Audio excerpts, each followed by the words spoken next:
the periodontal health is a success for restorative dentistry? Yes. Maintaining the periodontal health is a key for the success for patient-centric, interdisciplinary and comprehensive dentistry. When the margins of the restorative crown sink too deep, they don't generally disappear, but they invite problems. So, we should know about the biological width. What is this biological width? It is not only the guideline, but it is a foundation for a healthy tissue. And crown lengthening is not only the procedure of showing more teeth, it is designed to create a healthy frame for precise tooth margins. So, let's see about the crown lengthening procedure. This crown lengthening, by definition, it is a surgical procedure designed to increase a supragingival tooth structure for restorative or prosthetic purpose by apically positioning the gingival margin or removing the supporting bone or both. The rationale of crown lengthening is to re-establish the biological width, that is the natural distance between the gingival sulcus and the height of the alveolar bone in a more apical position, in order to violate the biological width. In case if violation of biological width happens, it may result in bone resorption, recession, inflammation or hypertrophy. The concept of this biological width stems from the classic histological study done by Gargilo et al. He described the average dimension of this biological width together sums up with the epithelial junction, which is 0.97 mm, and the connective tissue attachment, which is 1.07 mm, together yielding an average dimension of 2.04 mm. So, the integrity of the biological width is considered a necessary step in restorative and prosthetic rehabilitation to obtain and maintain the healthy soft tissues. Now, this biological width has been termed as supracrustal attachment. So, how to evaluate this biological width or the supracrustal attachment is by clinical method or by radiographic method. Clinically, we do bone sounding, which is otherwise called as transgingival probing. So, by probing under anesthesia, which we refer as a sounding to bone, we can subtract the sulcus depth from the surrounding measurement. If this distance is less than 2 mm at one or more locations, then we can diagnose as biological width violation and we can confirm it. Next is radiographic method of evaluating the biological width or the supracrustal attachment. The interproximal violation can be detected by radiographic method, and the entire dimension of the dentogingival unit can be measured by the radiographic method. And we have an innovative technique called the parallel profile radiographic technique for detecting the biological width violation. So, as I said, this biological width differs from patient to patient and it is inconsistent. So, generally we know the average dimension is 2.04. So, based on the biological width is from the gingival margin to the crust or to the height of the alveolar bone, that is crust of the alveolar bone. So, we will see what are the various categories of these crusts, and based on that we can place the margins for tooth preparation. We have three different crusts, that is normal crust, high crust and the low crust. So, what is this crust? It is the most superior most part of the alveolar bone. In the picture we could see the anatomical landmark of the hard tissue. One is the CEJ and next is the crust of the alveolar bone. So, distance from the margin to the crust will give you the width. So, based on this, now we will go for the margin placement. We have three different margin placement for placing the restorative crown. One is supragingival margin, equigingival margin or subgingival margin. We know supragingival margin is going to be seen obviously on the tooth structure.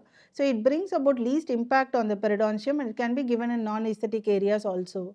Whereas equigingival margin will be same in level with the gingiva. It generally brings more inflammation and plaque accumulation. Therefore, the restorative margin will be aesthetically blended with the tooth. Okay. Whereas subgingival margin, we know when the margins are too deep, what will happen? Both quantitative and qualitative changes in microflora happens and they leads to increase in pocket depth, gingival recession and plaque accumulation. So, we should know the importance of the crust category. As we said, three different crust levels, the high crust, the normal crust and the low crust. Here, based on the sulcus depth, we have three rules to place the restorative margins, restorative crowns intraclavicularly into the gingival sulcus. If the sulcus depth is 1.5 mm or less, then the restorative margins could be placed 0.5 mm below the gingival tissue crust. If the sulcus depth is more than 1.5 mm, then the restorative margins can be placed in half the depth of the sulcus. If the sulcus depth is greater than 2 mm, then obviously we can do gingivectomy to lengthen the tooth and create a 1.5 mm sulcus. So normally we should maintain a sulcus depth of 1.5 mm from the restorative margin, from the crown margin to the bone level. So decision making for crown lengthening. So we read about the biological width and the crest level. Now based on the measurement, after evaluating it clinically or radiographically, we can go for the decision making for crown lengthening procedure. So the soft tissue measurement. So it has generally been proposed that the crown lengthening should optimally provide at least 3 mm of tooth structure between the crest and the future restorative margin to allow for the proper restoration. To avoid this violation of the supracrestal attachment in a healthy healed periodontium, the restorative margin may be placed no more than 0.5 to 1 mm into the gingival sulcus or no closer than 2.5 mm from the osseous crest. And this surgical crown lengthening procedure may include the removal of the soft tissue alone, either by gingivectomy or both removing the soft tissue and the alveolar bone. The reduction of only the soft tissue is indicated if the supracrestal attachment measurement is greater than 3 mm or at least 2 mm of attached gingiva will remain after the surgical removal. This therapy may then be accomplished by gingivectomy. In case from the sulcus to the bone level, if that soft tissue level is less than 2 mm, then we have to go for a procedure called apically repositioning the flap to increase the soft tissue width, to increase the width of the attached gingiva. In this case, either we can go for the osseous recontouring or without osseous recontouring based on the depth. So in the average, we have to maintain the level of 2 mm. So placement, if the restorative margins are placed within the supracrestal attachment, the violation occurs, which will lead to the inflammation and possible bone loss and other periodontal supporting structures. Example, it will lead to the clinical attachment loss, infrabony defect and gingival recession. So now we will see the methods to correct the biological width violation. So when is the surgical crown lengthening is indicated? It is indicated in case if you have the short clinical crown, so that there is a compromise in retention of the tooth structure. To bring about excessive tooth structure, then we go for the crown lengthening. In case of extensive caries, in case of subgingival caries or tooth fracture, in case of root perforation or root resorption within the cervical 1/3 of the root in the teeth, and in case of adequate periodontal support, we go for crown lengthening procedure. We do in case of short clinical crown. If you want to place margins both subgingivally and when you are planning for the veneers or crown on the teeth with the gingival margin that is coronal to the cemento-enamel junction, in case of delayed passive eruption, in case of excessive occlusal wear or the incisal wear, when the interocclusal distance for proper restorative procedure is very inadequate, then we go for the crown lengthening procedure. When the restorations violate the biological width, when we do this, then we do the surgical procedure to bring about the normal tooth margin. In conjunction with tooth requiring hemisection or root resection, also we do the crown lengthening procedure. And it is also helpful for making impressions. It will assist in impression accuracy by placing the crown margins more supragingivally. The crown lengthening procedure is contraindicated in case of deep caries or fractures which is requiring excessive bone removal. When the tooth is having inadequate crown root ratio and it has got increased risk for furcation involvement, unreasonable compromise of aesthetic and unreasonable compromise on adjacent alveolar bone, then the procedure is contraindicated.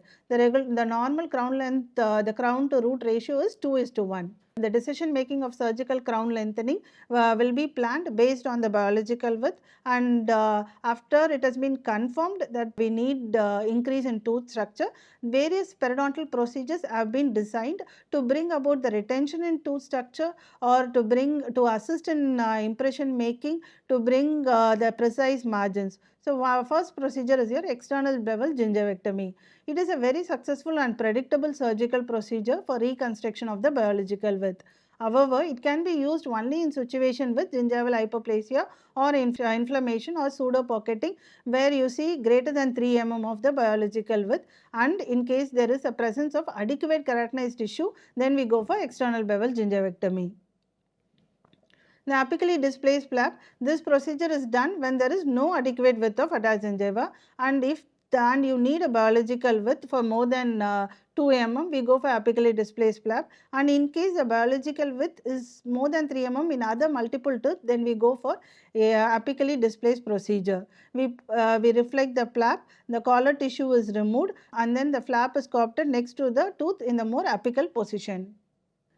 When we do apically displaced flap, we decide whether to go for osseous reduction or without osseous reduction based on the bone level and the crust margin. As we said, if the crust margin is more high and the depth is more compromised, then we go for osseous recontouring. If the crust is in the normal level or it is in the low level, and if the soft tissue measurement is more than 3 mm, then we do the apical repositioning flap to increase the width of the attached gingiva without osseous reduction.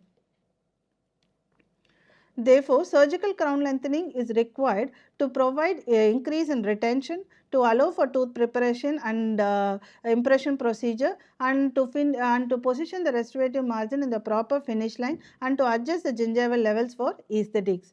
Therefore, the biological width is not only the foundation, but it is a guideline for maintaining the healthy tissue. This brings me to the end of today's session. Let's meet you in another interesting session.